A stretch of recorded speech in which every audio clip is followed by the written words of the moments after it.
semuanya, ketemu lagi dengan saya Nanda Wahyu Wicaksana, mahasiswa dari Teknik Sipil Universitas Trisakti. Di sini, seperti video-video sebelumnya, di sini saya akan melanjutkan pembahasan tentang fondasi, yaitu lebih spesifik untuk tiang pancang, dan lebih spesifik lagi kita akan membahas tentang menggunakan alat dari hydraulic static pile driver. Nah, untuk kalian yang belum nonton video sebelumnya, tolong ditonton dulu ya video sebelumnya, jadi bisa nyambung untuk pembahasannya. Nah, untuk pembahasan selanjutnya di sini saya lebih ke teoritik sih, lebih ke apa sih tiang pancang itu sendiri, apa sih jenis-jenisnya, dan ada metode apa sih untuk kita memancangnya, dan seperti apa sih pelaksanaannya. Nah, untuk fondasi sendiri yang pertama, fondasi sendiri itu adalah bagian dari struktur yang menerima dan menyalurkan beban dari struktur atas ke tanah yang terletak pada kedalaman tertentu. Nah, jadi tergantung nih berapa kedalamannya gitu-gitu kan. Nah, untuk tiang pancang itu sendiri berbentuk panjang dan langsing. Jadi tiang pancang itu sendiri bentuknya nggak melebar kayak pondasi dangkal. Pondasi tiang pancang itu sendiri langsing-langsing lah. Nah, dan ukurannya panjang karena kita mencari titik tanah keras itu sendiri. Nah, untuk jenis-jenis tiang pancang itu sendiri ada 3. Itu ada tiang pancang kayu, ada tiang pancang baja, dan ada tiang pancang beton. Nah, coba kita lihat dulu untuk dari tiang pancang kayu ini. Nah, tiang pancang kayu ini biasanya digunakan untuk rumah-rumah panggung seperti di Kalimantan dan Sumatera.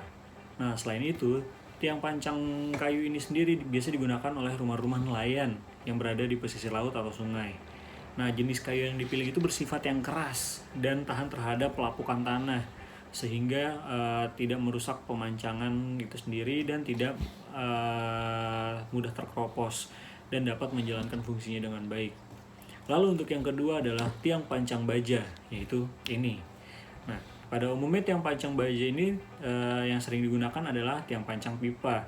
Namun ada juga tiang pancang baja yang berbentuk persegi panjang dan untuk keperluan konstruksi tertentu.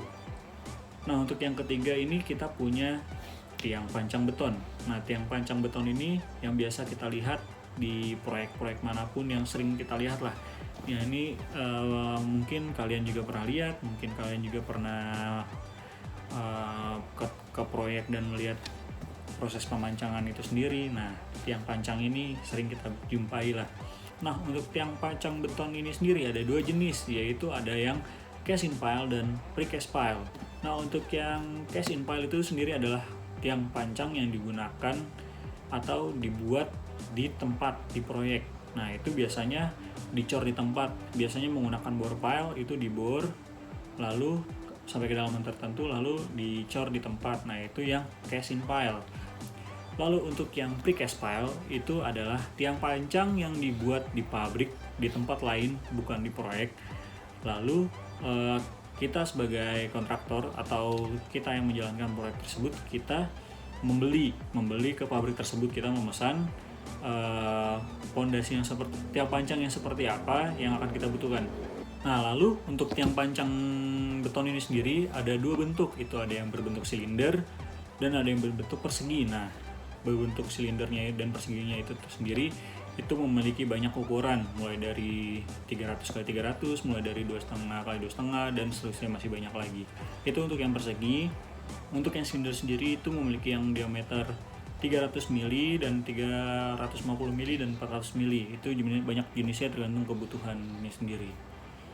Nah, itu kan banyak ya tiang pancang tersebut, mulai dari jenisnya, bentuknya, dan besarannya.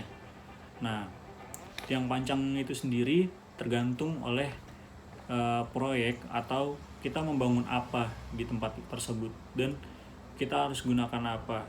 Itu tergantung dari jenis struktur yang ada di atasnya sendiri. Jadi kita nggak boleh sembarangan kayak pakai ini aja, pakai itu aja, enggak. Karena setiap struktur atau setiap bangunan memiliki kebutuhannya sendiri dan kita harus menentukan dengan tepat kita menggunakan apa, harus efisien dan efektif juga. Nah, sekarang kita akan membahas tentang metode-metode apa saja yang bisa kita gunakan untuk membuat atau melakukan pemancangan tiang. Itu ada 3 metode, yaitu yang pertama adalah dengan dipukul, yaitu bisa menggunakan drop hammer atau diesel hammer. Nah, alatnya seperti di samping. Lalu yang kedua adalah dengan di jack in atau dengan didongkrakkan ke dalam tanah. Itu bisa menggunakan alat HSPD ini, yaitu hydraulic static pile driver.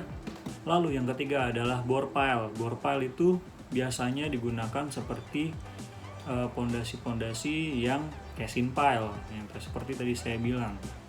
Nah, mungkin alatnya seperti ini.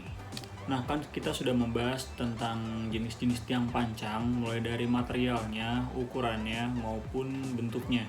Dan kita sudah membahas juga tadi tentang metode-metode apa saja yang dapat kita gunakan untuk membuat pondasi tiang pancang ini sendiri. Nah, itu semua tergantung dari kebutuhan kita sendiri. Mulai dari jenis tanahnya mungkin kita harus menyesuaikan, dan mungkin juga dari struktur atas sendiri, kita mau bangun apa, bangunan yang seperti apa. Nah, itu tergantung, kita harus lihat dari segi-segi yang lain. Nah, dan tergantung dari pembiayaan juga, karena di situ selalu ada yang termurah dan termahal, dan itu tergantung kita mau seperti apa pelaksanaan untuk pemancangan atau pembuatan pondasi tiang pancang itu sendiri. Nah, selanjutnya kita akan membahas tentang metode pelaksanaan dari pondasi tiang pancang ini sendiri. Nah, metode pelaksanaannya sendiri mungkin rada mirip-mirip kali ya dari satu dan yang lainnya. Namun setiap jenis tiang dan setiap metode itu sendiri mempunyai perlakuan yang berbeda-beda. Nah, untuk yang pertama, sebelum kita memancang tiang di satu lokasi proyek atau di suatu tempat yang akan kita bangun sebuah bangunan, itu yang pertama kita harus mengetahui jenis tanah itu sendiri, yaitu kita harus mengetes daerah-daerah berbagai titik yang kita perlukan untuk membangun bangunan. Nah, untuk tes itu sendiri ada 2 jenis, yaitu NSPT dan sondir. Nah, di situ kita dapat melihat letak tanah keras yang ada di titik-titik yang mana kita akan letakkan pondasi tiang pancang itu sendiri. Jadi kita bisa mengetahui seberapa panjangkah keperluan tiang pancang itu sendiri, dan tergantung dari struktur bangunan di atas juga. Kita dapat mengetahui berapa titik yang akan kita butuhkan untuk menggunakan pondasi tiang pancang. Nah, dari 2 hal tersebut kita baru bisa melakukan persiapan-persiapan untuk melakukan pemancangan tiang, yaitu dari kedalaman yang kita butuhkan dan berapa titik yang kita butuhkan. Lalu yang kedua adalah kita harus mempersiapkan lahannya, kita harus membersihkan lahannya, dan kita harus meratakan lahannya supaya dapat mempermudah proses pemancangan itu sendiri.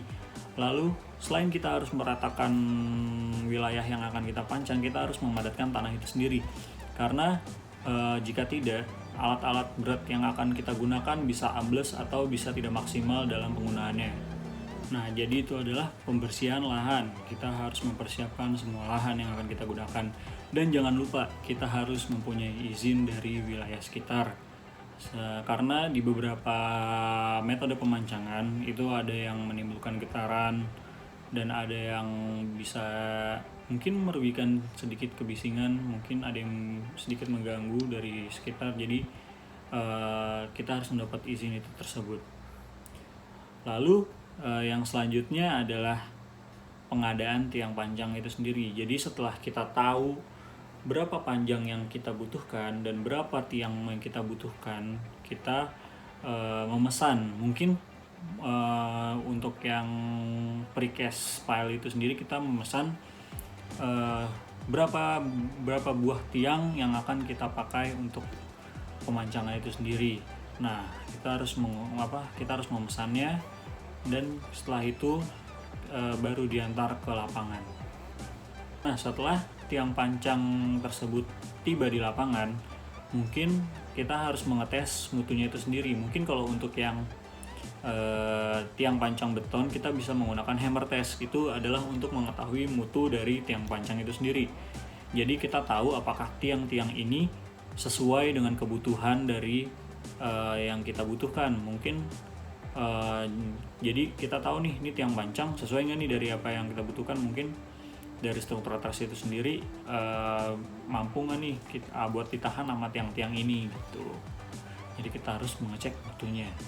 Nah, setelah tiang-tiang itu datang, setelah semuanya dites, itu kita mempersiapkan untuk alat tiang pancangnya itu sendiri, yaitu kita harus membawa alat-alat berat ini ke lapangan. Sebelumnya kan tadi saya sudah bilang wilayahnya harus rata, wilayahnya harus padat biar nggak terjadi penurunan yang berlebihan. Nah, namanya juga alat berat ya, pasti kan berat. Jadi ya gitu, jadi tanahnya nggak boleh tanah yang terlalu lembek dan tidak boleh bergelombang supaya maksimal untuk pemancangannya. Nah, setelah alat-alat berat itu datang, kita harus memeriksa alat-alat berat itu sendiri. Apakah alat-alat berat ini dapat berfungsi dengan baik? Apakah alat-alat berat ini tidak terjadi kerusakan dari segi manapun? Jadi ketika kita sudah melaksanakan pemancangan, tidak terjadi gangguan-gangguan yang tidak diinginkan. Jadi ketika kita melaksanakan pemancangan, tidak kayak tiba-tiba di tengah jalan nih alat rusak gitu kan ya. Jadi kita meminimalisir itu supaya tidak terjadi hal-hal seperti itu. Jadi ketika proses pemancangan dilaksanakan itu bisa berjalan dengan lancar. Nah, selain pemeriksaan, kita harus men-setting alat ini nih. Jadi kita harus mempersiapkan lah alat ini sebelum proses pemancangan tersebut. Nah, persiapan ini juga termasuk dari hal-hal lain. Mungkin seperti lasnya, mungkin seperti alat dieselnya. Jadi mungkin bahan bakarnya kita harus mempersiapkan semuanya dengan baik agar proses pemancangan itu sendiri terjadi dengan lancar dan tidak ada gangguan. Jadi kita harus meminimalisir hal-hal yang tidak diinginkan. Nah, setelah semuanya siap, dari alat pancangnya siap, seperti setting-settingnya semuanya udah siap, dan tiang pancangnya pun sudah siap, dari pengadaannya dan pengetesan mutunya sudah oke semua, baru kita lakukan proses pemancangan. Nah, proses pemancangan itu tergantung dari jenis tiang yang tadi saya bilang dan alat atau metode yang kita gunakan. Nah, bisa menggunakan drop hammer mungkin dengan dipukul, dan mungkin dengan hydraulic jack in.